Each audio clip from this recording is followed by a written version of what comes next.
Bismillahirrahmanirrahim. Assalamualaikum warahmatullahi wabarakatuh. Waalaikumsalam warahmatullahi wabarakatuh. Innal hamdalillah nahmaduhu wa nasta'inuhu wa nastaghfiruhu wa natubu ilaih.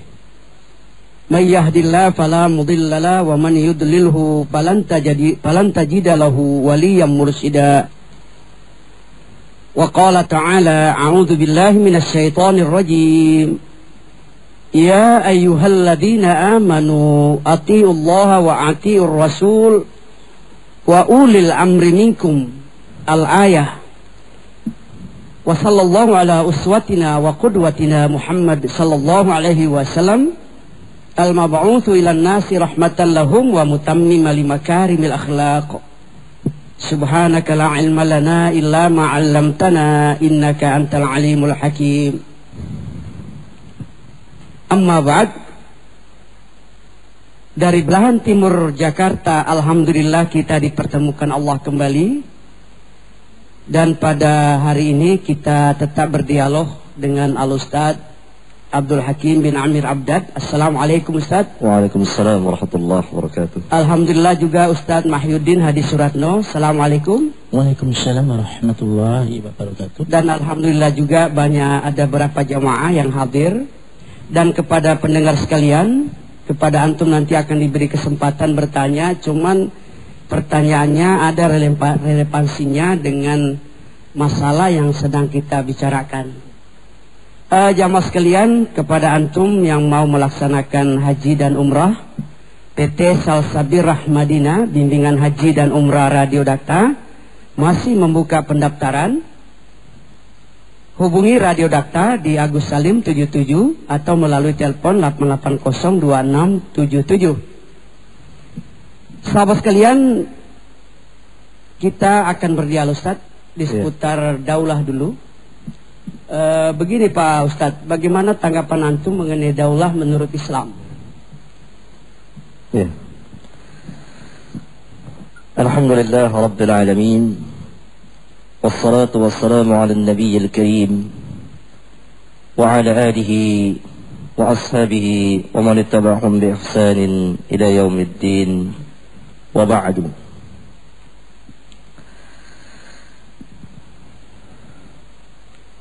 Pertama-tama saya akan membacakan beberapa keterangan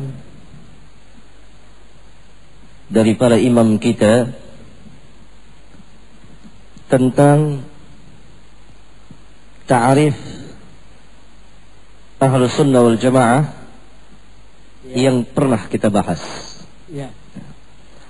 Untuk melampangkan jalan kita untuk memahami tentang daulah Islamin. Pertama, berkata Imam Ibn Hazm rahimahullahu ta'ala, beliau hidup pada abad ke-5 Hijriyah, wafat pada tahun 456 Hijriyah. Tentang ta'rif Ahlus Sunnah wal Jamaah, beliau mengatakan, wa Ahlus Sunnah alladzina nadhkuruhum ahlul haq wa man adahum fa ahlul bid'ah fa innahum as-sahabah radhiyallahu anhum wa kullu man salaka nahjahum min khiyarit tabi'in ثم أصحاب الحديث ومن اتبعهم من الفقهاء جيلا فجيلا إلى يومنا هذا ومن اقتدى بهم من العوام في شرق العرض وغربها رحمة الله عليهم. Ahlus Sunnah yang kami terangkan mereka yaitu Ahlul Haq. Ahlus Sunnah itu Ahlul Haq yang memiliki kebenaran. Berarti kebenaran itu ada pada Ahlus Sunnah. Wa man adahum fa ahlul bid'ah. Selain daripada Ahlus Sunnah ini, maka dikatakan Ahlul Bid'ah. Siapa Ahlus Sunnah ini? Dijelaskan oleh Al-Imam Ibn Hazm. Fa innahum as-sahabah. Mereka adalah para sahabat radhiyallahu anhum. Dan setiap orang yang mengikuti manhaj mereka min khiyarit tabi'in, dari kaum tabi'in. Kemudian thumma ashabul hadis, kemudian para ahli hadis. Wa man ittaba'ahum min al-fuqaha'i jilan fajilan ila yaumina hada. Dan orang yang mengikuti ashabul hadis dari kaum fuqaha, para ahli hukum, dari satu zaman ke zaman yang lain, satu masa ke masa yang lain, sampai hari ini, yani sampai pada zaman Ibnu Hazm itu. Wa man iktada bihim min al-awami fi syarqil ardi wa gharbiha. Dan orang yang mengikuti mereka itu dari orang-orang awam di timur dan di barat. Rahmatullahi alaihim, rahmat Allah atas mereka. Dari keterangan Al-Imam Ibnu Hazm ini, dan ini tercantum di kitab beliau yang berjudul Al-Fisal fil Milal wal Ahwa wal Nihal, juz kedua halaman 271. Kita lihat dulu keterangan ulama yang lain. Berkata Syekhul Islam Ibn Taimiyah rahimahullahu taala di Majmu' Fatawa juz ketiga halaman 375 tentang ahlu sunnah. Siapa ahlu sunnah ini? Humul mutamassikuna bi kitabillahi wa sunnati rasulillahi sallallahu alaihi wa ala alihi wasallam. Wa mattafaqa alaihi as-sabiquna al-awwalun min al-muhajirin wal ansar walladzina ittaba'uuhum bi ihsan. Di kitab yang sama, yaitu Majmu' Fatawa juz ketiga juga halaman 346, beliau mengatakan lagi, faman qala bil kitabi was sunnah wal ijma' kana min ahli sunnah wal jamaah. Yang artinya, humul mutamassikuna bi kitabillahi wa sunnati Rasulillah sallallahu alaihi wasallam. Mereka ahlu sunnah itu adalah al-mutamassikun, yang berpegang dengan kitabullah dan sunnah Rasulullah sallallahu alaihi wasallam. Wa mattafaqa alaihi as-sabiqun al-awwalun min al-muhajirin wal ansar.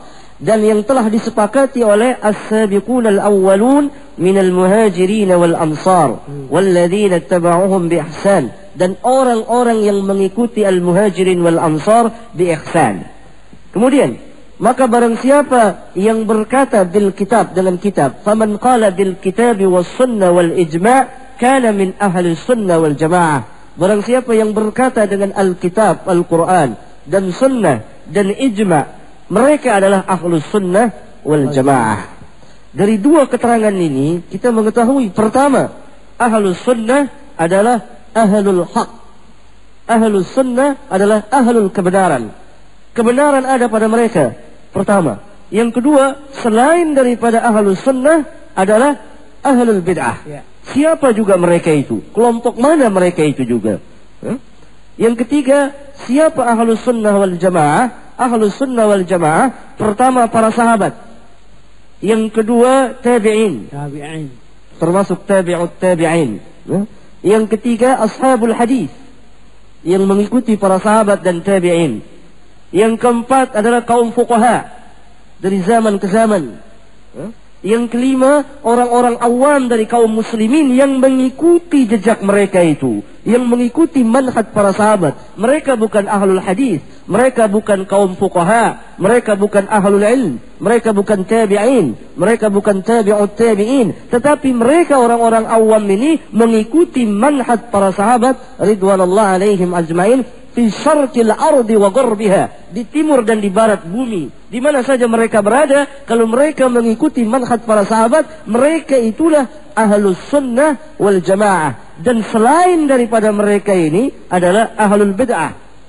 Ya, mereka sebagaimana yang dikatakan oleh Syekhul Islam Ibn Taimiyah, humul mutamassikuna bi kitabillahi wa sunnati Rasulillah sallallahu alaihi wasallam wa mattafaqa alaihi as-sabiqun al-awwalun min al-muhajirin wal ansar. Mereka yang senantiasa berpegang dengan kitabullah dan sunnah Rasul. Tetapi tidak cukup dua ini saja. Ta'rif yang diberikan oleh para ulama tidak berpegang kepada kitabullah dan sunnah saja, tetapi pemahaman terhadap kitabullah dan sunnah Rasul itu dari siapa? As-sahabah, Ini maknanya yang dikatakan Ibnu Hazm tadi, fa innahumus sahabah. Mereka itulah sahabat, dan yang dikatakan oleh Syekhul Islam, wa mattafaqa alaihi as-sabiqun al-awwalun minal muhajirin wal ansar walladzina ittaba'uhum bi ihsan. Jadi orang yang semata-mata berdalil dengan Al-Quran dan Sunnah menurut ra'ayunya semata, menurut pemahamannya semata, padahal pemahaman itu tidak pernah keluar dari para sahabat, mereka bukan ahlus sunnah dan mereka bukan ahlul haq. Yang dikatakan bukan kebenaran, tetapi yang dikatakan adalah kesesatan, dan mereka fa'ahlul bid'ah. Mereka kenapa dikatakan demikian? Karena ta'rif ahlus sunnah wal jamaah itu berpegang dengan Alkitab dan Sunnah Nabi menurut pemahaman para sahabat ridwanullah alaihim ajma'in. Nah, apabila kita sudah mengetahui hal yang seperti ini, maka bagaimana cara kita mendirikan daulah itu? Kita melihat para sahabat ridwanullah alaihim ajma'in. Bahkan kita melihat perjalanan yang ditempuh oleh Rasulullah sallallahu alaihi wa ala alihi wasallam, bahkan perjalanan al-anbiya wal mursalin. Kalau kita buka Al-Quranul Karim dan Sunnah Nabi dan keterangan para sahabat ridwanullah alaihim ajma'in, maka kita akan mengetahui bahwa tujuan diutusnya al-anbiya wal mursalin, diutusnya para nabi dan rasul, bahkan diciptakannya manusia itu untuk beribadah kepada Allah tabaraka wa ta'ala. Oleh karena itu, dakwah mereka yang pertama dan terus menerus itu adalah ad-da'wah ilallah. U'budullaha wajtanibut taghut. Menegakkan tauhid dan menghancurkan syirik. Dan ini yang terjadi. Sebelum saya lanjutkan keterangan ini, perlu saya memberikan keterangan di mana sebagian kaum muslimin yang mempunyai girah, kesemangatan terhadap Islam, tetapi mereka tidak memiliki ilmu atau kurang memahaminya. Perlu saya terangkan, ada beberapa kewajiban di dalam Islam yang perlu kita ketahui. Pertama, kewajiban yang tidak boleh lepas dari dada seorang pun muslim hatta satu detik. Kewajiban itu harus ada di dada setiap muslim. Apa kewajiban apa ini? Al-iman billahi wa rasulihi. Iman kepada Allah dan Rasulnya. Tauhid itu. Tidak boleh ada tenggang waktu. Tidak boleh ada waktu libur untuk tidak bertauhid. Tidak boleh dikatakan kami tidak sanggup bertauhid. Tidak ada. Bahkan sampai orang yang dipaksa untuk dibunuh pun juga, dan lisannya mengatakan kekufuran, hatinya harus tetap tuma'ninah dengan tauhid itu, dengan Islam itu. Ini kewajiban yang tidak boleh lepas dari dada seorang muslim satu detik pun juga. Oleh karena itu seluruh dakwah para nabi dan rasul al-iman pertama. 13 tahun Rasulullah di Makkah, al-iman didakwakan. Bagaimana cara beribadah kepada Allah tabaraka wa ta'ala?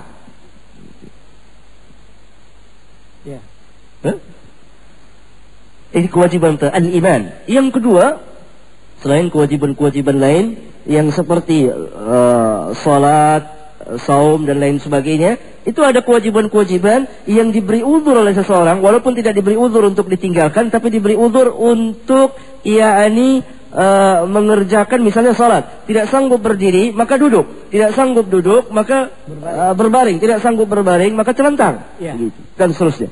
Ada rukhsah, tidak sanggup berwudu maka tayamum, dan begitu.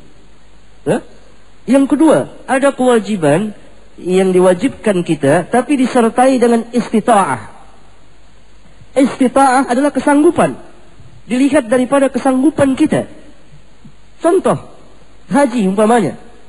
Wajib bagi kita meyakini bahwa haji itu adalah wajib, tetapi pelaksanaannya dilihat dari kemampuan kita. Walillahi 'alan nasi hajjul baiti man istata'a ilaihi sabila, kata Allah. Dan wajib bagi manusia menunaikan ibadah haji lillah, karena Allah. Man istata'a ilaihi sabila. Barang siapa yang sanggup berjalan ke sana. Ada istita'ah. Tidak setiap manusia dibebani kewajiban haji ini. Walaupun setiap muslim wajib meyakini dan beriman bahwa haji itu wajib hukumnya dan menjadi rukun Islam. Ya. Tetapi pelaksanaannya diserahkan kepada kemampuan masing-masing. Demikian juga zakat. Tidak setiap orang mengeluarkan zakat. Bahkan sebagian kaum muslimin malah diberi zakat. Istita'ah. Sesuai dengan kemampuan itu sendiri. Demikian juga menegakkan daulah itu. Ya. Diserahkan kepada istita'ah kemampuan kaum muslimin. Sebelumnya saya perlu terangkan dulu. Ada kewajiban yang menjadi asas. Yang kalau asasnya tidak ditegakkan, maka gugurlah Islam. Ini at-tauhid. Ada ini syariat Islam yang tertinggi al-asas, tauhid. Ada yang bagian daripada itu. Jadi untuk menyempurnakan kewajiban-kewajiban yang Allah bebani, itu harus ada itu. Ma la yutimmul wajibu illa bihi fahuwa wajibun. Apa yang tidak sempurna yang wajib itu kecuali dengan yang tersebut itu, maka yang tersebut itu hukum menjadi wajib. Ya. Yang masuk dalam bagiannya, bagian daripada syariat, ada daulah itu sendiri. Oh iya, iya. Dengan daulah tegaknya imamah, diatur berbagai macam hukum dan memakai sistem Islam. Memang ini keinginan setiap muslim. Ustaz, maaf Ustaz, apakah ada ayat Quran atau sunnah Rasulullah menyuruh mendirikan daulah itu? Ayat-ayat Al-Quran begitu banyak yang menjelaskan tegaknya daulah itu. Wa man lam yahkum bima anzalallah fa ulaika humul kafirun. Menegakkan hukum Allah itu dan begitu banyaknya. Tetapi di sini salah paham bagaimana cara menegakkan hukum Allah. Orang mendahului menegakkan hukum Allah daripada tauhid ini sendiri. Oh, begitu. Ini yang salahnya. Dan bagaimana cara menegakkan daulah itu? Jadi saya terangkan bahwa ini adalah bagian daripada Islam itu sendiri. Bukan satu bagian yang menjadi asas yang kalau tidak ada ini gugur keislaman. Tidak sama sekali. Yang gugur keislaman itu apabila tidak ada tauhid. Oleh karena itu Rasulullah SAW ini menegakkan tauhid. Ini tidak berarti bahwa daulah itu kecil, tidak. Tetapi jalannya syariat kita harus sesuai dengan peraturan syariat itu sendiri. Dengan apa yang telah diterangkan oleh para sahabat. Kemudian ada kewajiban-kewajiban dalam Islam yang ditegakkan oleh orang per orang. Ada kewajiban-kewajiban yang tidak bisa ditegakkan oleh orang per orang, tetapi dengan jamaah. Ya. Tentang daulah ini, jamaah secara keseluruhannya kaum muslimin di dunia ini. Bukan terbatas pada Bekasi, atau Tangerang, atau Bandung, atau Jakarta, atau Indonesia. Tidak. Seluruh wilayah negeri di dunia ini di kaum muslimin itu bersatu menegakkan daulah di bawah kepemimpinan satu orang khalifah. Dan sekarang belum ada.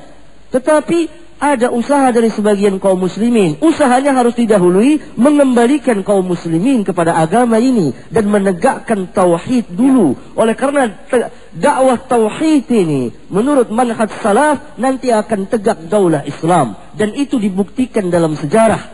Ada dua sejarah pergerakan Islam. Pertama, Syekhul Islam Muhammad bin Abdul Wahhab di Hijaz. Itu bergerak dakwahnya. Untuk apa dakwahnya? Menegakkan tauhid, mengikuti manhaj salaf. Dan beliau banyak membaca kitab-kitab Syekhul Islam Ibn Taimiyah. Dan cita-cita beliau ingin mengembalikan kekuasaan kaum muslimin. Diawali dengan dakwah tauhid terlebih dahulu, bukan dakwah kekuasaan, tidak. Mengajak manusia mengenal kepada Rabbul Alamin, di mana manusia pada zaman itu, khususnya di Jaziratul Arab, banyak yang menyembah kuburan, percaya kepada jimat-jimat dan lain sebagainya. Kesyirikan begitu meluas dan melebar di permukaan bumi. Didakwahkan oleh Syekhul Islam ini, seorang ulama besar, bahkan mujaddid pada abad itu. Allah Tabaraka wa Ta'ala berikan kekuasaan sampai sekarang bisa dinikmati. Itu negara Saudi Arabia dan sekitarnya itu. Itu hasil perjuangan Al-Wahhab. Syekhul Islam Muhammad bin Al-Wahhab. Itu satu-satunya yang menegakkan hukum Allah Saudi Arabia itu. Saya bukan membanggakan Saudi Arabia dengan serba kekurangan, tidak. Tapi ya Ustaz, tapi oleh musuh-musuh Islam kok mengapa disebut Wahabi itu? Itu istilah bagaimana pula Wahabi itu? Ya, nanti akan kita bicarakan itu ya. Nanti saya lanjutkan dulu ini buat menerangkan ya. Orang yang menegakkan tauhid akan Allah memberikan kekuasaan. Dan bukti dalam sejarah itu, mulai dari para sahabat, mulai dari Rasulullah SAW menegakkan tauhid, kemudian dari Madinah, dari Mekah hijrah ke Madinah, dan di Madinah terikat perjanjian dengan orang-orang Madinah, dan mereka masuk Islam dan membela Rasulullah. Karena itu mereka dinamakan Al-Ansar, dan tegaklah daulah Islam. Kemudian berkembang sampai terjadi Fathu Mekah pada tahun ke-8 Hijriyah. Kemudian Jazirah Arab dikuasai dan seterusnya. Diawali dari mana? Ad-da'wah tauhid. Di negeri kita ini belum selesai dakwah tauhid, bahkan baru dimulai. 99% atau 90% lebih kaum muslimin di negeri kita ini berada dalam kesyirikan syirkul akbar yang mengeluarkan seseorang dari Islam. Apa itu ajaran Islam? Kalau seseorang mau nikah, mau mengerjakan sesuatu, minta restu dulu kepada bapaknya atau kakeknya atau apalah yang telah mati itu kuburan. Ini ajaran orang-orang musyrikin. Dan ini diyakini bukan hanya 1-2 orang, tapi jutaan kaum muslimin. Walhal itu dilakukan oleh sebagian orang yang katanya tokoh agama. Ya. Apa seperti ini kita akan tegakkan daulah Islam? Belum. Ini harus dakwakan tauhid terlebih dahulu dan mengembalikan kaum muslimin terhadap ajaran Islam, bukan merendahkan daulah Islam, tidak sama sekali.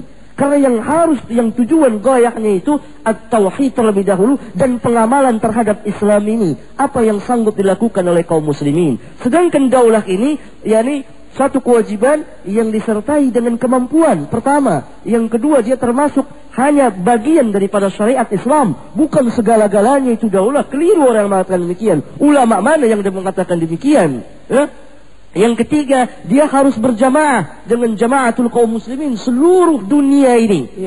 Dia harus mempunyai wilayah kekuasaan tanah ini, dan dia harus ada khalifah. Dan ada khalifah itu, dan sekarang belum ada, karena memang kaum muslimin berada dalam kesyirikan, bid'ah, khurafat, tahayul tersebar kemana-mana. Pengamalan Islam belum terlaksana. Berapa banyak orang yang meninggalkan sholat 5 waktu, belum lagi ahli ilmunya. Saya pernah tanya kepada orang-orang seperti ini, siapa yang akan jadi qadi nanti? Antum tahu hukum-hukum Islam? Antum sudah belajar tentang hukum qisas, sudah belajar tentang hukum rejam, sudah belajar tentang hukum potong tangan. Siapa yang akan jadi hakim nantinya? Dan hakim itu bukan hanya satu orang. Kita membutuhkan para ahli ilmu. Karena itu peningkatan ilmiah harus ditegakkan.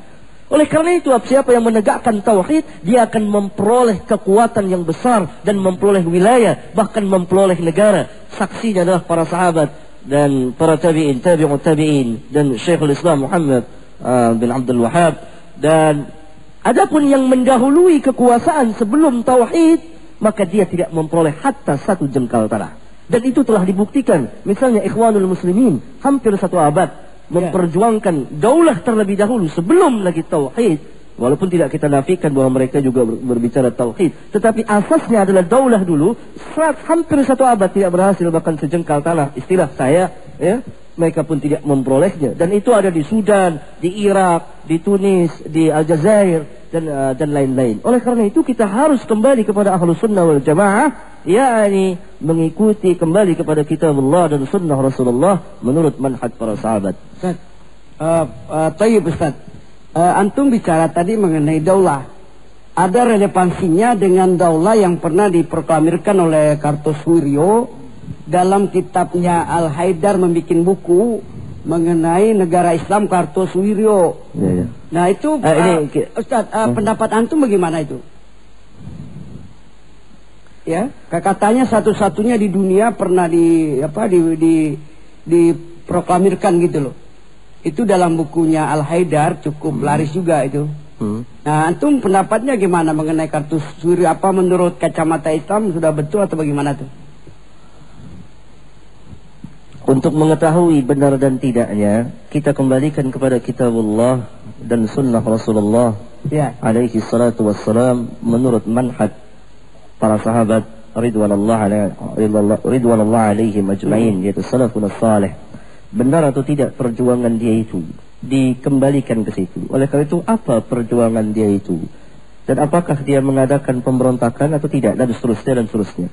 Saya tidak membaca dan tidak mempelajari biografi dia dan bagaimana perjuangannya. Yang saya pelajari bagaimana manhaj sahabat mereka itu dicocokkan. Apa sebetulnya yakni perjuangan beliau itu. dan sudah tepat atau tidak. Yang saya perlu terangkan bahwa untuk menegakkan daulah Islam itu, pertama tadi, yakni tauhid terlebih dahulu.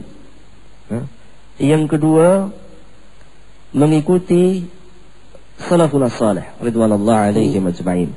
Yang ketiga, berjamaah seluruh kaum muslimin, berjamaah menegakkan daulah dengan salah seorang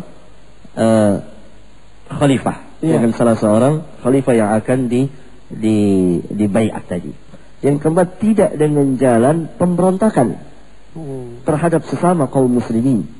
Tidak dengan jalan pemberontakan terhadap sesama kaum muslimin. Ya, karena para sahabat tidak pernah memberontak. Karena semua kaum muslimin yakni bersaudara. Oleh karena itu, kalau ada yang salah maka memperbaikinya. Indonesia ini dilihat dari satu sisi, maka mayoritas kaum muslimin tinggal memperbaiki yakni keadaan kaum muslimin saja. Nanti sistem akan berubah itu. Sistem akan berubah. Oke, Ustaz. Tunggu dulu, saya jelaskan dulu, ya kan? Banyak yang mengklaim di sini bahwa mereka telah tegak daulah Islam. Iya, betul. Bukan hanya Kartosuwiryo saja, ya kan? Tapi yang lain-lain seperti dari Jamaatul Muslimin juga ada. Kemudian dari Islam Jamaah juga ada. Lalu siapa yang benar di antara mereka ini? Satu sama lain saling mengkufurkan. Antara Islam Jamaah dan Jamaatul Muslimin dan NI dan lain-lain. Padahal ini membuktikan bahwa kerancuan dakwah mereka itu sendiri. Dan penyimpangan mereka dari manhaj Nabi yang mulia alaihi salatu wassalam. Sebentar Ustaz, saya melihat itu begini, tokoh-tokoh cendekiawan Islam itu sendiri mengatakan Islam itu nggak perlu dengan daulah, karena nggak ada dalam Quran dan As-Sunnah itu tentang daulah. Bahkan yang ngomong begitu seorang tokoh politik gitu kan ya. Dan sekarang itu mayoritas kita jujur aja, hampir semua umat Islam itu bermuaranya ke partai politik untuk merebut suatu kekuasaan. Karena anggapan mereka umat Islam tanpa kekuasaan itu kan suatu hal yang sangat mustahil. Sehingga ada fatwa yang mengatakan dalam kondisi sekarang ini haram kalau umat Islam tidak menusuk partai Islam gitu loh. Karena dengan demikian rame-rame di DPR sana diisi oleh orang-orang Islam, dengan sendirinya sistem Islam itu kan tegak begitu. Nggak bisa tegak. Gimana kira-kira Ustaz, menurut pendapat Ustaz? Jadi orang-orang Islam harus merebut kekuasaan di DPR sana supaya Islam itu bisa tegak begitu. Tentang daulah Islam ini ada dua golongan kaum muslimin yang melampaui batas. Golongan pertama adalah yang mengatakan segala-galanya tegaknya Islam ini harus dengan daulah. Tanpa daulah tidak tegak Islam. Ini melampaui batas, sangat melampaui batas yang menyalahi Al-Quran dan Sunnah. Tidak diperintah kita kecuali untuk beribadah kepada Allah Tabaraka wa Ta'ala dan menegakkan tauhid itu. Dan dakwah al-anbiya wal mursalin pun di tengah-tengah kekuasaan dari raja-raja yang kufur. Ibrahim alaihi salatu wassalam berdakwah di tengah-tengah Namrud. Musa alaihi salatu wassalam berdakwah di tengah-tengah Fir'aun. Begitu. Bukan tujuannya ad-daulah, tetapi tetap berdakwah walaupun ditentang, menegakkan at-tauhid itu sendiri. Itu golongan pertama. Tadi saya sudah jelaskan. Ini tidak berarti kita merendahkan daulah, tidak. Satu kebahagiaan satu kebahagiaan bagi kita hidup di satu negara yang di situ tegak Islam, tegak hukum Islam, sistem bernegara menurut Al-Quran dan Sunnah Nabi Sallallahu Alaihi Wasallam. Tetapi itu bukan segala-galanya. Siapa yang mengatakan segala-galanya itu? Kebanyakan daripada mereka membawakan ayat Al-Quran, tetapi tidak ada tafsir menurut mereka sendiri. Wa man lam yahkum bima anzalallah fa ulaika humul kafirun. Apa maknanya itu? Mereka mengkafirkan para penguasa yang tidak berhukum dengan hukum Allah. Itu tafsir mereka. Bagaimana tafsir para sahabat? Kufrun duna kufrin. Kafir yang bukan kafir. Ada dua tafsir. Barang siapa yang menolak hukum Allah dan dia sadar dan dia mengetahuinya, dia merendahkan hukum Allah, atau dia mengatakan bahwa hukum manusia ini lebih baik daripada hukum Allah, hukum Allah tidak sesuai lagi pada zaman kita sekarang ini, atau sama saja antara hukum yang sekarang dengan hukum Allah, tidak syak lagi, dia keluar daripada Islam. Tafsir yang kedua, kufrun duna kufrin, kata Ibnu Abbas radhiyallahu anhu, kafir yang bukan kafir, yakni dia telah memasuki salah satu cabang kekufuran. Sebagaimana iman mempunyai begitu banyak cabang, kekufuran pun mempunyai begitu banyak cabang. Apa maknanya ini? Maknanya itu satu kewajiban, dan hukum Allah itu sangat tinggi dan sangat mulia sekali. Hukum manusia ini rendah. Dia mengakuinya itu, mengiktikadkan di hatinya, dan bahwa perbuatan dia ini salah, maka dia tidak keluar dari Islam dan dia tetap berada dalam Islam, tetapi telah mengerjakan dosa yang sangat besar sekali. Kezaliman. Ini golongan kaum muslimin yang pertama. Ya kan, terlalu melampaui batas karena semangat saja. Ya? Oleh karena itu, perjuangan golongan yang pertama ini tidak memperhatikan kebanyakan tauhid lagi. Syirik bertebaran di mana-mana. Ya. Golongan yang kedua malah menghilangkan sama sekali daulah itu. Jadi tidak sak lagi. Ini adalah anak didiknya mustasyrikin, orang-orang orientalis ini. Tidak sak lagi. Oleh karena itu salaf berada di tengah-tengah. Apa yang harus diperjuangkan terlebih dahulu, dan bagaimana posisi daulah itu, dan seterusnya. Dan ini kalau kita pelajari kitab-kitab para ulama kita itu. Jadi pemahaman yang kita harus rebut kekuasaan di DPR itu nggak pas gitu ya Ustaz ya? Ya tidak pas, karena demokrasi itu bukan sistem Islam. Jangan mempertaruhkan umat ini dengan partai. Karena mempertaruhkan umat ini dengan partai berarti pertaruhkan perjudian. Dan kita bukan orang yang pandai dalam bermain judi. Ya, tapi dakwah kita harus bagaimana? Karena kondisi umat Islam hampir 99,9% ini sekarang ini, maaf terus terang, hanya jujur aja, itu akan membuat posisi partai yang belak-belakan Islam gitu ya. Iya. Karena kita berhadapan dengan kekuasaan sekuler gitu. Kira-kira gimana Ustaz? Kita hanya diperintah mengikuti syariat Rabbul Alamin. Ya. Dan tidak diperintah untuk mengikuti hukum-hukum manusia. Kita hanya diperintah mengikuti syariat Rabbul Alamin.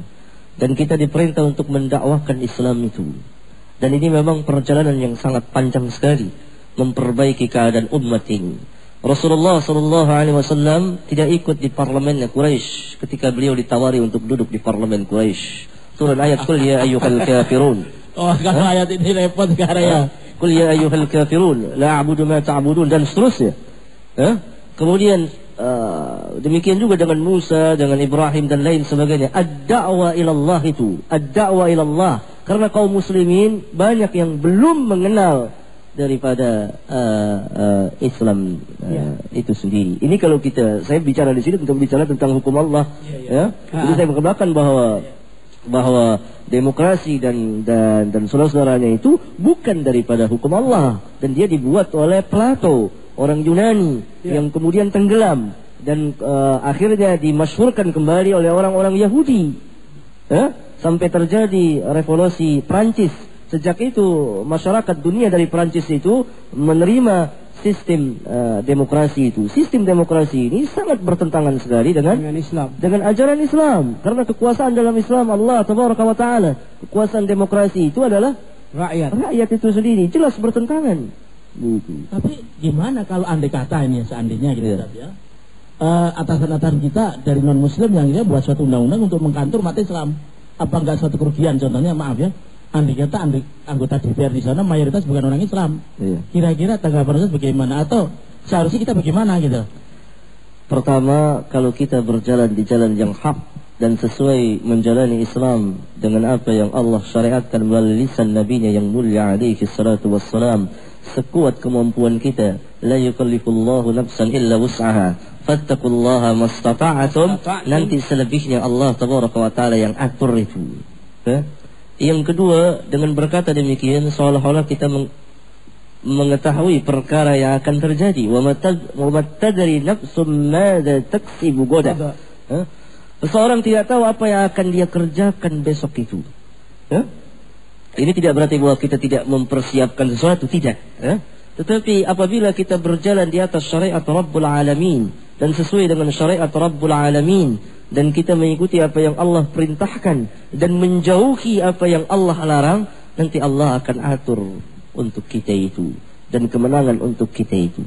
Kedua, ketiga, terbukti dalam sejarah bahwa memperjuangkan Islam lewat parlemen hampir satu abad ini tidak pernah berhasil. Sebelum kita telah naik ke panggung politik ini, tokoh-tokoh yang besar telah memperjuangkan Islam melalui ini, tetapi tidak pernah berhasil. Tidak pernah berhasil mereka itu. Karena kenapa? Karena mereka memakai sistem orang-orang Yahudi. Bagaimana kita kaum muslimin akan memperjuangkan Islam? Baru melangkah saja kita telah memakai sistem mereka itu. Sementara kita mengucapkan ayat walan taradu anka al-yahudu walan nasara hatta tattabi'a millatahum. Ya. Ini berarti kita mengikuti sunnah perjalanan mereka itu. Oleh karena itu Allah perintahkan kita mengikuti apa yang Allah perintahkan dan menjauhi apa yang Allah larang. Sebatas itu. Dan kita hidup sesuai dengan syariat Rabbul Alamin. Dan kaum muslimin di negeri kita ini umumnya kaum muslimin, hanya kaum muslimin tidak mengetahui, sebagian dari mereka belum, termasuk kita, belum mengetahui tentang agama Islam secara benar. Wallahu a'lam bishawab. Jadi kira-kira bagaimana untuk menyadarkan mayoritas umat Islam yang hampir orientasi energinya habis untuk diperjuangkan di sana gitu Ustaz ya. Sehingga dakwah kita ini seolah-olah kalau tanpa partai politik seolah-olah itu banyak orang yang ente nggak punya kekuatan buat apa nanti gitu kan ya. Nah kira-kira gimana Ustaz? Ada orang yang menyepelekan lo tujuannya orientasinya apa gitu loh. Kalau tidak ente suatu saat umat Islam tidak berkuasa tetap akan dijajah. Ini kan dalam orientasi politik untuk merebut suatu kekuasaan untuk melaksanakan ajaran Islam. Nanti kalau di sana udah umat Islam semuanya kan dengan sendirinya ajaran-ajaran Islam akan dipraktekkan begitu. Tak bisa. Ya, saya pernah bertanya, kalau saudara menang, apa perubahan yang akan saudara berikan terhadap kaum muslimin dan negara ini? Apa perubahannya? Terus jawabannya apa? Ya, memperjuangkan adanya hukum Islam. Mungkinkah? Memperjuangkan. Sedangkan di parlemen itu berkumpul orang-orang kafirin dan musyrikin dan orang-orang Islam yang fujur. Mungkinkah? Dan mungkinkah sistemnya akan berubah? Apakah sistem bernegaranya akan berubah? Tetap saja sistem negaranya demokrasi. Tidak akan berubah sistemnya itu. Oleh karena itu apa yang akan dihasilkan itu? Ya. Itu. Betul itu. Ya, karena sistem mereka tidak bisa rubah. Karena untuk masuk ke parlemen mereka harus mengakui dulu dan menerima dulu demokrasi. Jadi nggak nyunah gitu. Jelas. Para ulama kita mengatakan bahwa di parlemen ini demokrasi ini dan mengikuti parlemen sebagai itu adalah bid'ah. Pertama, yakni tidak pernah dijalani oleh Rasulullah, para sahabat dan seterusnya. Yang kedua, tasyabbuh, menyerupai orang-orang kufar. Sedangkan kita dilarang menyerupai orang-orang kufar itu. Ya, Ustaz, tadi antum membicarakan kita tidak boleh berontak dengan sesama muslim. Ada juga hadis pernah anda dengar, man hamala alaina silaha falaisa minna. Barang siapa yang membawa senjata atas kami falaisa minna. Falaisa minna kan? Iya. Nah sekarang sebelum lensernya Pak Harto itu demo ini marak sekali. Iya. Sampai sekarang nih. Ya. Nah, menurut antum demonstrasi menurut bukan menurut saya, menurut Islam. Menurut Islam. Ya, menurut Islam. Maksudnya Ustaz menyuarakan gitu. Iya. Menurut Islam demonstrasi itu boleh apa tidak? Demonstrasi tidak syak lagi tentang bid'ahnya ini. Dan haramnya dilakukan oleh kaum muslimin. Nah, Ustaz, baik. Tunggu dulu. Ya. Pertama, ya ini dia satu bid'ah. Yang kedua menyerupai orang-orang kufar itu. Rasulullah dan para sahabatnya tidak pernah demo untuk menjatuhkan Abu Jahal dan Abu Lahab. Tidak pernah para sahabat itu tulis-tulis dan bawa spanduk berkeliling rumah Abu Sufyan, Abu Lahab dan Abu Jahal. Tidak pernah. Itu hanya demonstrasi itu ada resiko dari kita menerimanya demokrasi itu. Karena demonstrasi ini adalah anak kandung daripada demokrasi itu. Kapan waktu kita menerima demokrasi, maka kita harus siap di demo itu. Kalau kita tidak siap di demo, jangan demokrasi. Dalam Islam itu tidak kenal demo, tapi Islam kenal kalimatul haq, perkataan yang hak yang disampaikan dengan hikmah, mau'izatil hasanah wajadilhum billati hiya ahsan. Siapa yang menyampaikannya? Yang menyampaikannya ahlul ilmi. Ahlul ilmi kepada para penguasa didakwakan karena mereka terima. Dan bagaimana cara dakwah kepada penguasa itu? Dalam Islam diatur. Ya. Tapi dulu pernah gini saya baca ketika kematian Utsman bin Affan itu dikepung sama para pemberontak itu gimana itu? Ini yang memberontak ini hasil hasutan dari Abdullah bin Sabah, orang Syiah, Syiah Rafidah, dan orang ini adalah asalnya orang Yahudi karena Syiah itu agamanya dibuat oleh orang Yahudi, Abdullah bin Sabah ini. Dan orang-orang munafiqun pun terpengaruh dengan itu. Ya biasa adalah orang Islam yang fasikin karena banyak orang-orang Islam minum khamr dan lain. Tapi kalau kita melihatnya kan dari ajaran Islam, bukan dari orang Islamnya. Pun saudara-saudara yang demo ini juga banyak saudara-saudara kita. Tapi kalau kita lihat pada hukum Islam, maka ini terlarang. Tidak ada, Islam tidak mengenal demonstrasi itu. Nah Ustaz, kan gini, dalam hadis Rasulullah, man ra'a minkum munkaran falyughayyir biyadihi. Falam yastati fa bilisani. Falam tastati fa biqalbi. Wa dzalika adhaful. Bukankah demonstrasi itu adalah hasil daripada ini? Kita tidak mampu pakai kekuasaan, pakai mulut. Bukan. Demonstrasi bukan amar ma'ruf nahi munkar, tapi menimbulkan kemungkaran yang lebih besar. Dalam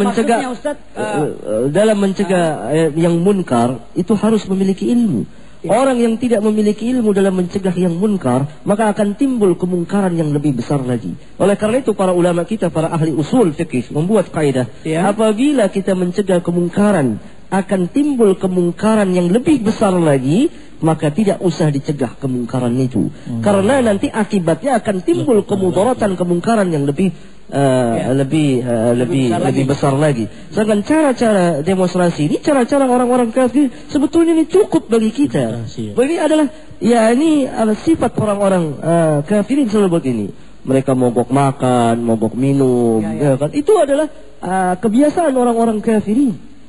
Pernah ada satu kisah yang menarik ketika Sa'ad bin Abi Waqqas radhiyallahu anhu diperintah oleh ibunya untuk meninggalkan agama Islam, meninggalkan Rasulullah sallallahu alaihi wasallam, dan diancam oleh ibunya. Kalau Sa'ad tidak meninggalkannya, dia akan mogok makan dan minum. Surat Luqman dalam surat Luqman itu. Dan Sa'ad tetap tidak mau keluar dari agama Islam ini, dan ibunya melakukan mogok makan dan minum sampai beberapa hari, sampai dia lemas. Akhirnya Sa'ad datang kepada ibunya, wahai ibu, kalau engkau mempunyai 100 nyawa dan keluar satu persatu, maka saya tidak akan keluar dari agama ini. Akhirnya makan juga. Terserah kepada ibu, mau makan boleh, mau tidak pun boleh. Mau mogok makan boleh. Akhirnya makan lagi ibunya. Bisa dilihat di tafsir Ibn Katsir. Luqman 15. Kejadian ayatnya 15. Kejadian ini lalu turun ayat yang mulia, wa wasaina al-insana biwalidayhi hamalathu ummuhu wahnan ala wahnin wa fisaluhu fi 'amain an ishkur li wa liwalidayk ilayya al-masir. Dari kejadian ini kita mengetahui pertama bahwa mogok makan dan minum itu adalah sunnahnya orang-orang kafirin, bukan sunnahnya kaum muslimin. Yang kedua, pelajaran yang menarik, kalau ada orang mogok makan dan minum minta sesuatu yang bertentangan dengan agama, jangan diberi makan dan jangan diberi minum. Diserahkan pilihan kepada orang itu. Terserah, mau mogok terus atau makan, terserah. Seperti Sa'ad kepada ibunya, dia menyerahkan pilihan kepada ibunya. Terserah kepada ibu, mau makan boleh, mau mogok terus pun tidak apa-apa. Karena bertentangan, jangan diberi makan, jangan diberi kalau itu bertentangan dengan agama. Dan dia menuntut sesuatu yang menjadi pelanggaran terhadap agama. Seperti ibunya Sa'ad bin Abi Waqqas menuntut agar Sa'ad keluar daripada Islam. Ini pelajaran yang kedua. Pelajaran yang ketiga, ketaatan kepada makhluk tergantung ketaatan kepada Allah tabaraka wa taala. Demikian juga kepada pemimpin, hatta terhadap ibu kita. Kalau ibu kita memerintahkan maksiat, tolak. Pelajaran yang keempat, tolak ibu yang menganjurkan maksiat atau orang tua dengan cara yang lebih baik, sopan.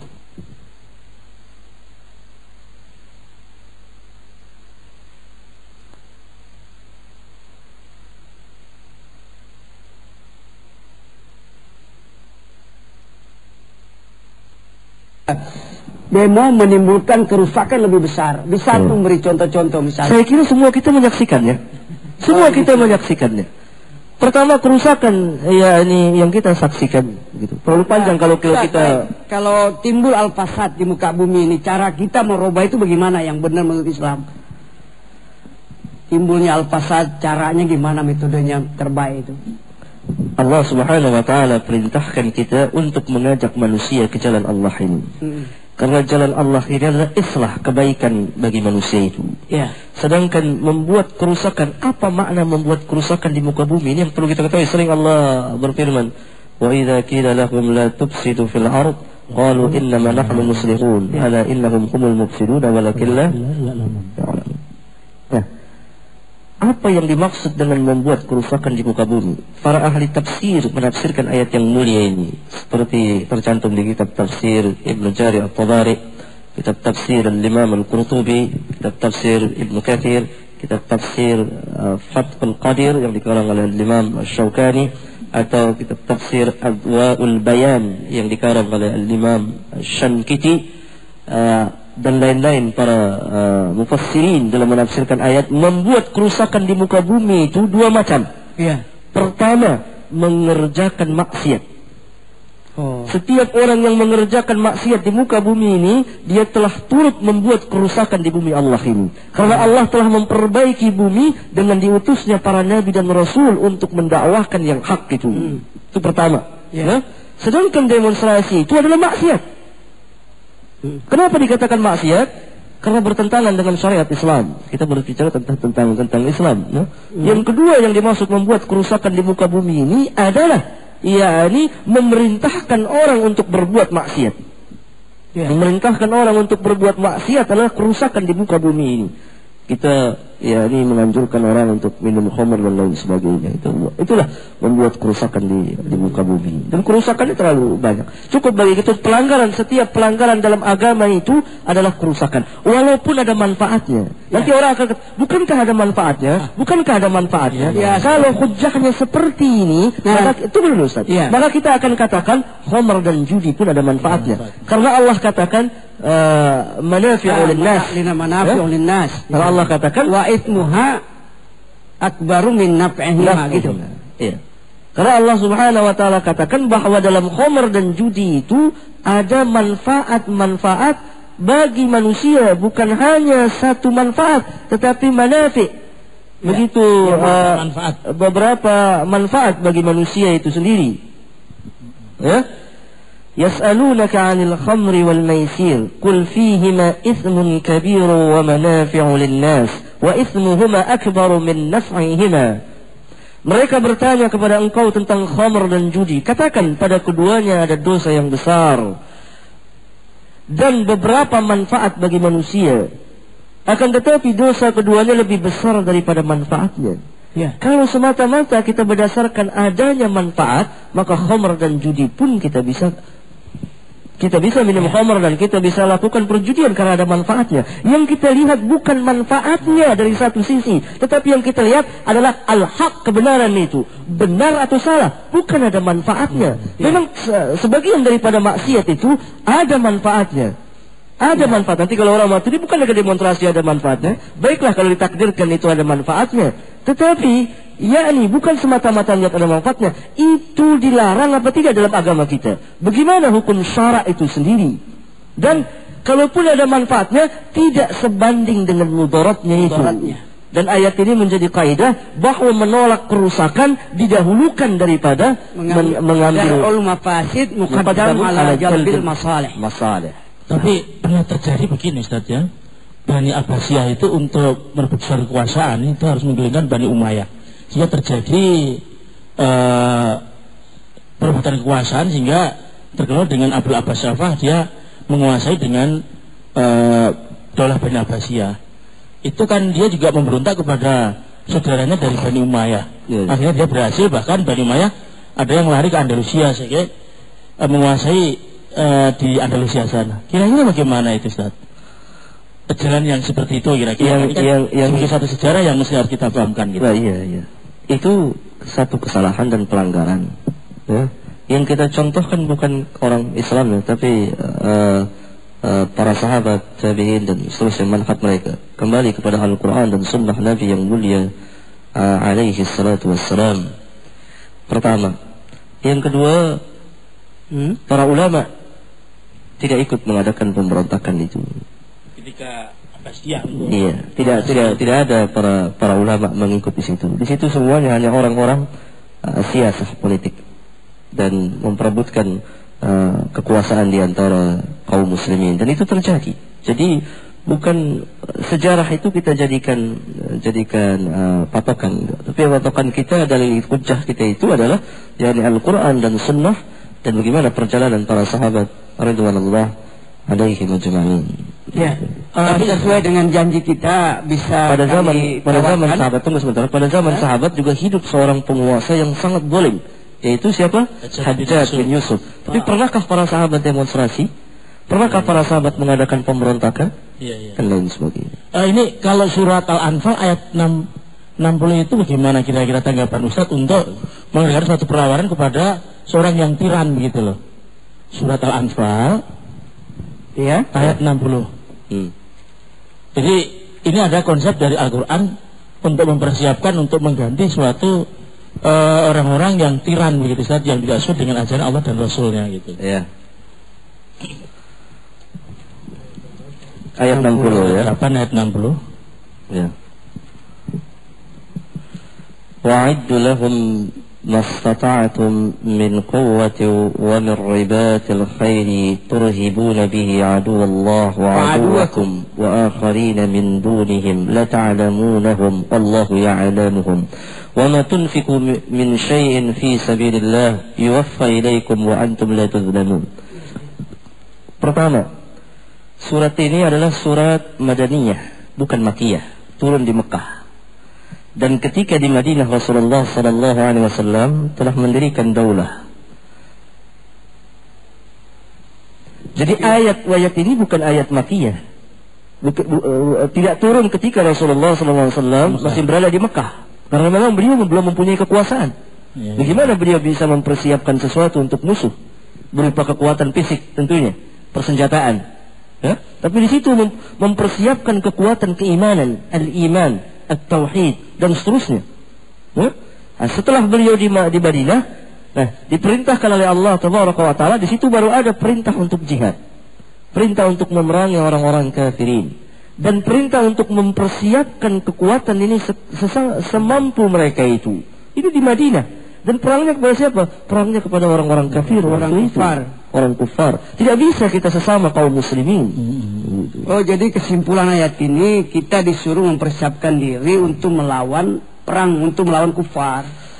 Itu apabila telah tegak daulah Islam, itu kewajiban pemerintahan Islam mempersiapkan kekuatan untuk pertama mendakwahkan Islam, kedua memerangi orang-orang kufar yang menghalangi dakwah Islam atau memerangi kaum muslimin. Tapi surat An-Nisa ayat 70 tidak ada ini para penguasa yang zalim sih, nggak ada. Ini surat tafsir. Dalam Al-Quran cuma begini, dalam surat An-Nisa ayat 76 itu. Iya. Alladzina amanu yuqatiluna fi sabilillah walladzina kafaru yuqatiluna fi sabilit taghut itu. Iya. Mengenai bukan perang ideologi gitu Ustaz. Oh tidak, itu perang, itu surat dia. Ya, maksudnya kita harus berjuang supaya umat Islam itu jangan mendukung sistem yang disebut tiran taghut itu sendiri.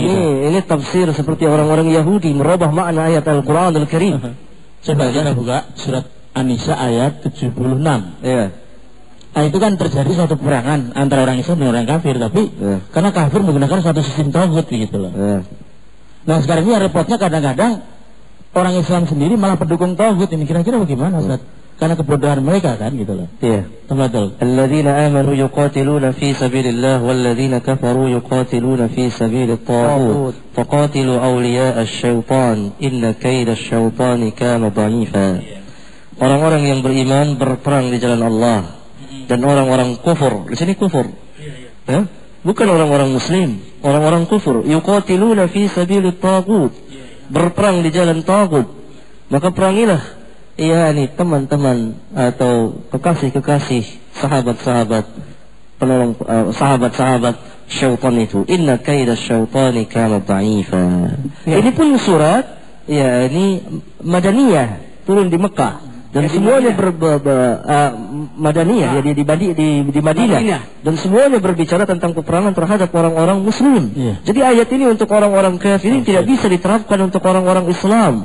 Hatta orang Islam itu mempunyai kesalahan. Orang Islam itu tetap saudara kita. Dan ada cara-cara untuk memeranginya itu. Apabila terjadi persengketaan untuk mendamaikan, kalau salah satu berkeras, yang lain maka perangi. Itu saudara semuanya. Itu bahkan dalam surat Al-Hujurat dianggap dua orang mukmin yang berperang. Begitu, bukan satu mukmin satu kafir.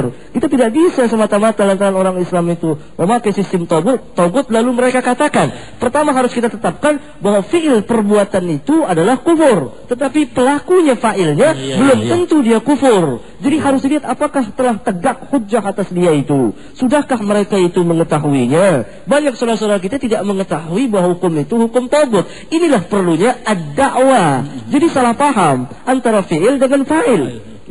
Perbuatan dengan orang yang mengerjakan itu sendiri harus dibedakan. Jadi oleh karena itu Rasulullah SAW mengatakan, unsur akhaka zaliman aw madluman. Tolonglah saudaramu yang zalim dan dizalimi, dianiaya. Yang menarik perhatian kita di sini, Rasulullah tetap mengatakan akhaka, saudaramu. Berarti saudara kita itu ada dua. Pertama yang zalim, dan termasuk yang zalim adalah yang memakai sistem togut. Sistem togut ini tidak syak lagi tentang kufurnya. Tetapi apakah orang saudara kita yang mengerjakannya langsung keluar dari Islam? Belum bisa kita katakan demikian. Sebab belum tegak dakwah kepada mereka. Kita harus menyampaikannya dengan cara ilmu. Dan yang menyampaikannya itu adalah ahli ilmu. Oleh karena itu di negeri kita ini harus diadakan peningkatan ilmiah tentang ilmu-ilmu Islam itu. Dan ditegakkan hujjah itu. Bagaimana sebenarnya ajaran Islam itu sendiri? Gitu. Ya, Ustaz, sesuai dengan janji tadi, kita tawarkan kepada pendengar Dakta,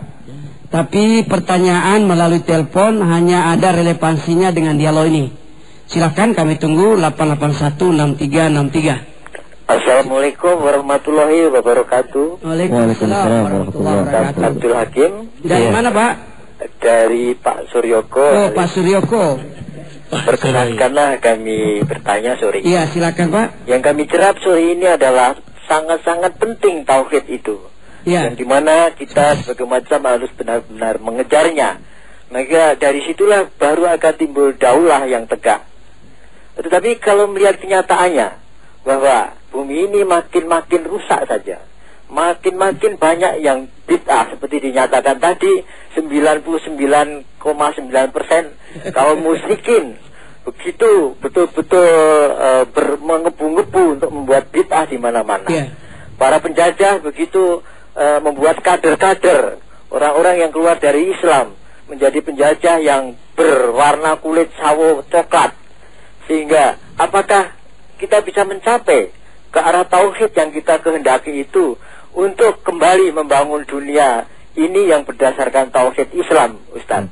Karena hal ini adalah begitu merajalelanya mereka. Seperti dunia Islam sudah berdiri sendiri-sendiri. Iya, silakan. Bagaimana Pak ini mengejar tauhid yang seperti Bapak nyatakan tadi?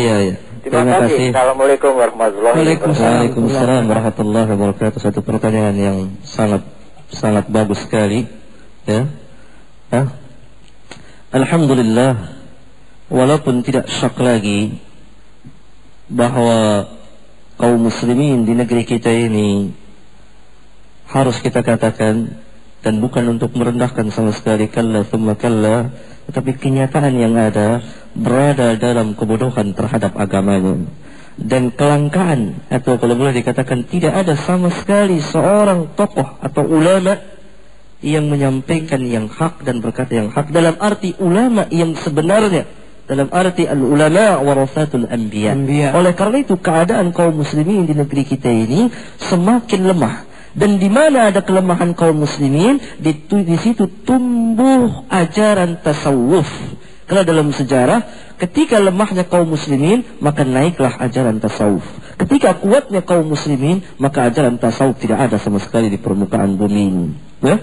Tetapi alhamdulillah rabbil alamin, itu kenyataan di negeri kita. Tapi kalau kita berbicara tentang Islam, maka kita berbicara tentang dunia Islam yang bukan hanya di Indonesia ini saja, tetapi di seluruh dunia. Alhamdulillah dakwah tauhid ini telah menyebar. Bahkan tanpa terkecuali di negeri kita ini pun telah ada kebangkitan ini. Kalau tidak ada kebangkitan ini, tentu tidak ada orang yang memperingatkan itu syirik, ini tauhid, ini bid'ah, itu sunnah. Apabila tidak ada sama sekali, itu namanya dikatakan tidak ada kebangkitan. Sekarang telah ada kebangkitan. Guru, para ulama kita, para ustadz kita, para syekh kita, yang begitu banyaknya di dunia ini melalui suara mereka, melalui kitab-kitab mereka, mendakwakan at-tauhid, sampai ke negeri kita ini. Bahkan sampai ke Radio Dakta ini sendiri sudah sampai suaranya. Begitu. Bukan saya mensuarakan, tapi para ulama kita hanya menyampaikan dan membaca kitab mereka. Ini satu kebangkitan. Kalau yang namanya tidak berhasil itu, tidak ada yang memperingatkan. Dan begitu banyak orang yang tadinya menyembah batu, menyembah kuburan, sujud kepada kubur, tawaf kubur, dan keyakinan-keyakinan yang batil sekali.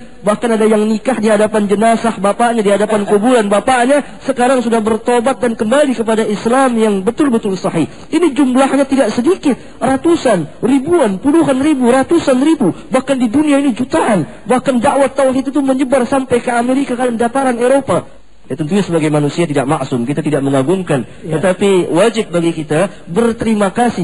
Kalau tidak bersyukur kepada Allah, orang yang tidak berterima kasih kepada manusia, sebagaimana kata Nabi sallallahu alaihi wasallam. Kemudian saf terdepan lagi adalah Syekh Muhammad Nasiruddin Albani yang telah memperjuangkan dakwah tauhid ini.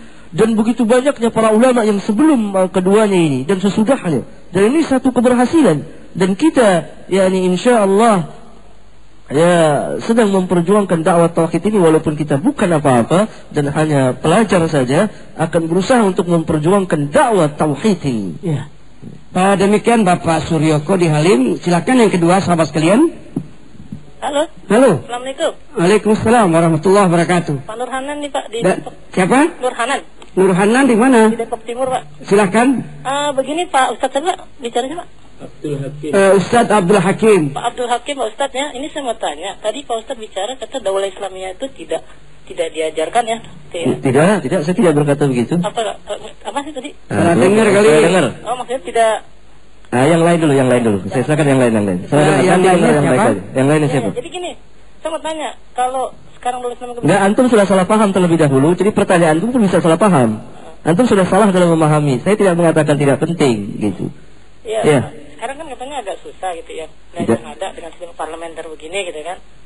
Untuk daulah Islamiyah, yang penting kan tauhid dulu gitu kan. Iya. Nah, sekarang saya mau tanya, apakah dibiarkan saja orang Islam kita ini banyak pelanggaran berzina, nggak ada hukum? Kan hukum untuk orang zina kan mesti ada daulahnya gitu. Mana yang lebih besar antara syirik yang mengkufurkan seseorang dengan zina?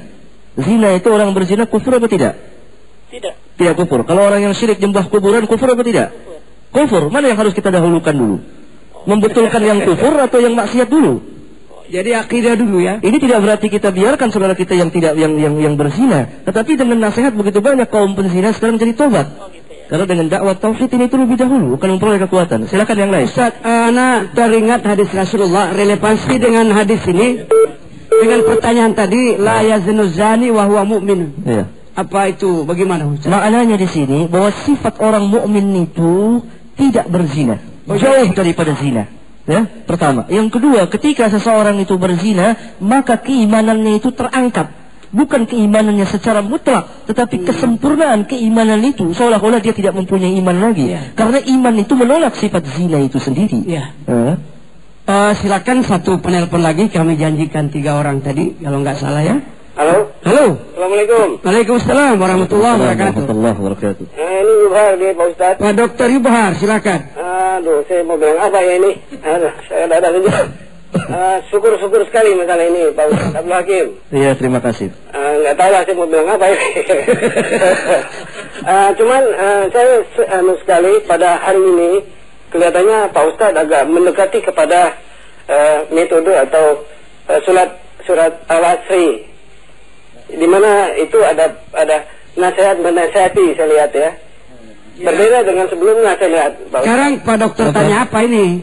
Nah, saya cuma metode. Langsung. Ya itulah masalahnya. Jadi saya melihat Pak Ustadz sebelumnya itu kayaknya dia agak keras daripada surat Al-Asri ini kelihatannya. Apakah memang ada suatu dalil lain yang seorang apa? Salah Pak, salah. Bapak penilaiannya salah. Jadi salah. Pertama, Bapak tidak salah dalam menafsirkan wal asri itu harus dengan ilmu. Ya mungkin ya saya oleh karena itu kalau Bapak tidak memiliki sesuatu pengetahuan tentang Al-Qur'anul Karim, tidak boleh berbicara karena kita dalam Islam wala takfu ma laysa laka bi'ilmun. Kewajiban Bapak fas'alu ahla dzikri in kuntum la ta'lamun. Pertama, yang kedua Bapak salah dalam memahami ya ini pembicaraan saya. Nah, saya kan pendengar jamaah. Manapun juga kan ya lebih menguasai Pak Ustaz. Yang berbicara tentu lebih paham apa yang dia bicarakan daripada pendengar tentunya. Saya Pak Dokter mau tanya apa sekarang? Saya merasakan, soalnya bukan apa-apa Pak Ustaz. Iya. Saya merasakan bahwa Pak Ustaz pada hari ini itu saya melihatkan terjemahannya di situ ada nasihat menasihati. Iya betul. Nah, terus sebelumnya Pak Ustadz kayaknya agak lebih keras gitu. Hari ini lain ya. Iya. Tapi itu salah penilaian Bapak gitu ya. Ya kan mungkin Pak Ustadz bisa menerangkan kesalahan saya ini. Iya. Tadi pertama salah dalam wal asri itu dan salah dalam memahami ya ini tentang karena ini sifatnya dialog. Bukan sifatnya itu pengajaran secara khusus, ilmu yang dengan tertib, tapi di dialog tergantung dari apa yang ditanyakan oleh para ustadz di sini. Dan ini tidak direkayasa sama sekali. Saya pun dari mulai datang ke rumah sampai sini tidak tahu apa yang akan ditanyakan oleh Ustadz Habib dan Ustadz Mahyudin.